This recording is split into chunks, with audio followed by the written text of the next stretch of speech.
All right, let me ask you this, because you know everyone's going to be talking about this today. The end of that game from last night. Mm-hmm. I mean, to me, it looked like Jaylen Brown pushed, Derek White on the block, got hands, no call. You and I are watching the game together. We both went, oh, foul. Five-point game, 50 seconds left. No whistle? All right, I guess. Because you even see a play with that much activity around the rim, and those guys run a full sprint. You know a foul is in there. Of course. And it was even, people are saying the rim blocked P.J. No. Washington. It's Jaylen Brown's hand on P.J. Washington's back, pushing him forward. And then it is with Derek White. Hand first hitting his hand. That's right. And then blocking It's it a foul. as the rim stuffed it. That's a foul. I was astonished that wasn't called. Because that's exactly what you want. And keep in mind, that block happened right after P.J. Washington blocked Jason Tatum himself. Tatum driving in. That's right. PJ blocks him. And then that happens on the other end of the floor. But you're like, what is going on here? I think it was definitely a foul. If anyone says otherwise. I mean, it's fine. It benefits the Celtics. Look, it happens. Because he goes to the free throw line. If he hits two, 103, 100, 50 seconds left. Right. And then the pressure gets back on. But then again, credit to the other end. Because Tatum gets blocked. Then Jaylen Brown and Derek White are in on the defensive play on the other end. But comes back down again. JB taking the ball up, has a game-sealing drive and finish at the rim. I think Boston as a whole deserves some calls here. After that Bruins series, you remember how we went off. But Boston is due, damn it. Yeah. I mean, what are you going to – I can't even get into that one. You know where I was mentally. My anger with that is that you're just not letting the players on the court, on the ice to decide the game, right? You're just robbing them. Yeah. But that one's like, again, that's like a tic-tac. I'm going objectively here. Like, the Mavs got robbed of a call there. Right. And if he hits those free throws and it's a one-possession game with 50 seconds left, now Boston has the ball. Yeah. Do the Mavericks lock in more? And does JB have that basket on the other end? I don't know. Yeah. But that was insane to me. Keep in mind, too, this is also Celtics win this game by 7, right? Yep. Mavericks, 8 missed free throws.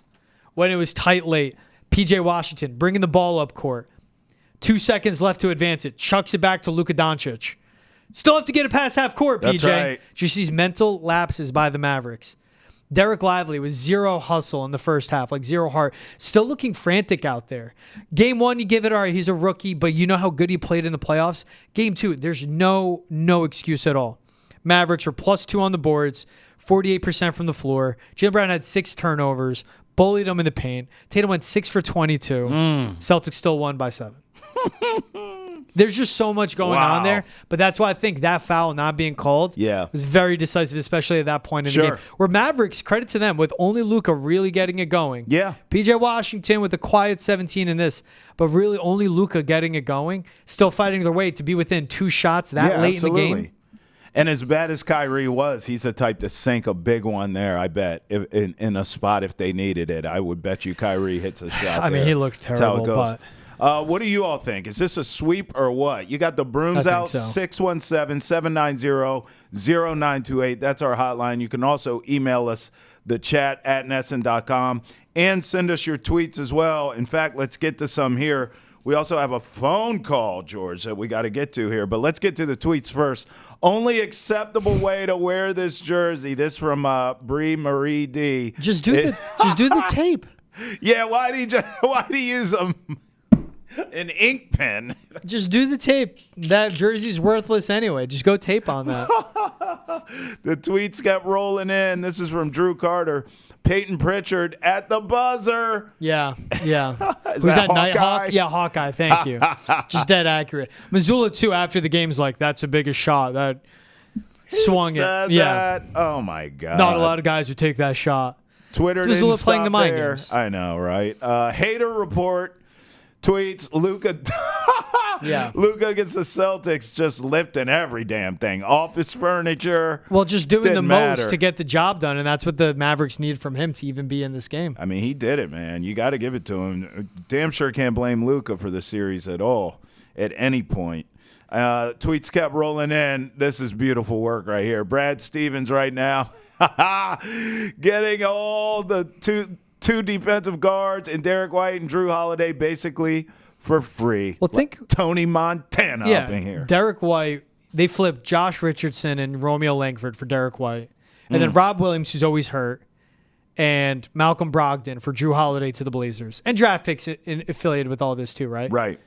But yeah, he got two guys that were the best for the Celtics tonight. Their two best players tonight. Yeah. Got them for Josh Richardson, Romeo Langford, Malcolm Brogdon, and Rob Williams. Rob Williams, who was great here as a Celtic. He was. Never healthy. It was shrewd business. And he got Drew Holiday. Again, I just want to say this. A 6-time all-NBA defensive player. About to win his second NBA title. Yeah. Olympic gold medalist. Yep. For that. And Derek White, who's I'm going to keep cutting you off on purpose here, Trav. I mean, for those you're watching, preaching. you see. You're preaching. Derek White for Josh Richardson and Romeo Langford. Lord have mercy. All right, I'm done. Okay. Also, Steve from Boston left us a voicemail. Let's get to it because he talked about one player that we haven't really talked about in depth yet. Take a listen. Hey, my name is Steve. I'm from Boston. Why is everybody ignoring Jason Tatum? I'm really not a Tatum fan, but he is doing so many of the little things as far as rebounding, assists, keeping things calm when they need to be calm, and then hitting a shot when they need him to hit a shot. I know he hasn't been a scoring machine like he normally is, but he's been doing a ton of the little things that help teams win, and he's getting no recognition for it.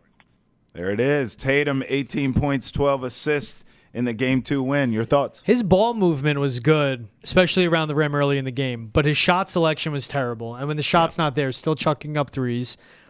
He's 6 for 18 from the floor, taking turnaround jumpers with like a dream shake mixed in. That's where I get in all this of like what is happening here, why he catches a flack. And for him, down the stretch was just not around for the team. Last 7 minutes of the game, didn't have any impact. Had a couple defensive rebounds mixed in, but I believe he was 0 for 4, no assists. One dunk was stuffed by the rim. Another dunk blocked by P.J. Washington that almost led to a shot that would have made a one-possession game on the other end. Right. But he just looks shaky. He looks shook compared to Drew Holiday, to Derek White, to Jaylen Brown, who are so poised. Now, defensively, he's still getting it done. Like, I understand where Steve's coming from and why is he getting all this hate. But this is also a guy that's always talked about in that top 5, top 7 conversation in the NBA. Yep. Pushed by the league to be the face of the league, right?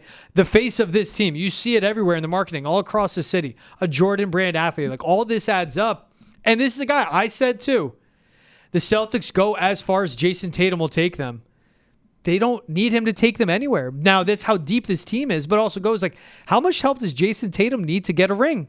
Sure. And that's what it's looking like now. Again, great as a playmaker, drawing the focus of the opposing defenses, opening things up. There's a reason Jaylen Brown and Drew Holiday can get such efficient and easy looks because of who's opposite of them as Jason Tatum draws in the attention. But still, when you need him to take high-quality looks, high-quality shots. He missed a shot late in the game. You said, I love that. Keep taking that. Yeah, keep But he doing wouldn't it. go back to that. That's right. And I think that's what gets me with Tatum.